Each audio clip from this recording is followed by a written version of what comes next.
Oke, selanjutnya kita masuk ke tahap 2 persiapan.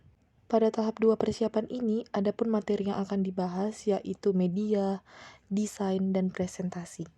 Pokok pembahasan yang pertama yaitu desain. Desain bukan sekedar estetika, tetapi menyangkut bagaimana konten yang dipilih dan ditata agar mendukung pemahaman audiens secara maksimal. Adapun jenis desain yang harus dipersiapkan antara lain, yang pertama desain umum, yaitu susunan isi harus logis dengan pemisahan topik yang jelas. Yang kedua, penting untuk menggunakan struktur, informasi, pembuka, isi, dan penutup.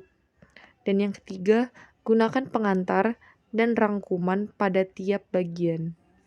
Selanjutnya ada jenis desain instruksional yang berfokus pada bagaimana audiens belajar dan memahami informasi. Yang kedua, pertimbangan psikologis penting seperti perhatian, persepsi, memori, dan belajar konsep. Selanjutnya ada komponen yang dimana komponen ini diperoleh melalui perubahan suara, warna, atau gerakan visual. Dan yang terakhir ada desain verbal dan desain visual, yang dimana desain verbal itu merupakan teks yang ditampilkan harus ringkas, jelas, mudah diucapkan, dan didengar. Sedangkan desain visual menggunakan desain sederhana, satu pesan per visual, teks 18-24 poin, dan warna yang kontras.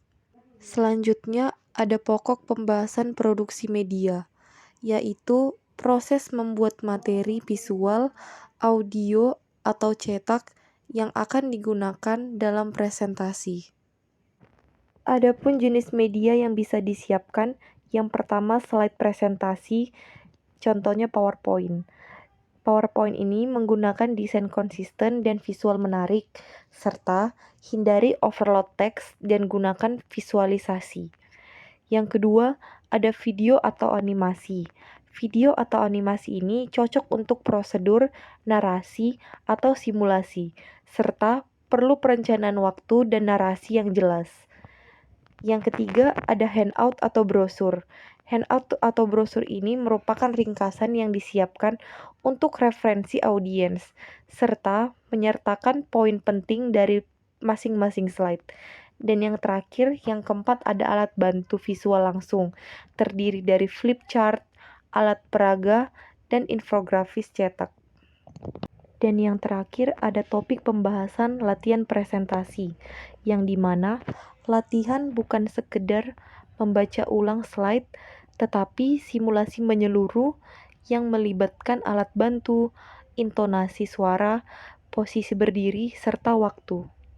Adapun tujuan dari latihan presentasi, yang pertama, menyesuaikan alur penyampaian dengan waktu. Yang kedua, mengurangi kegugupan. Yang ketiga, mendeteksi kesalahan teknis atau isi. Dan yang terakhir, melatih transisi antar topik dan slide. Dan yang terakhir adalah cara melakukan latihan presentasi. Yang pertama, latihan dengan alat bantu yang lengkap. Yang kedua, rekam diri sendiri, tonton ulang untuk evaluasi. Yang ketiga, latihan di tempat presentasi jika memungkinkan.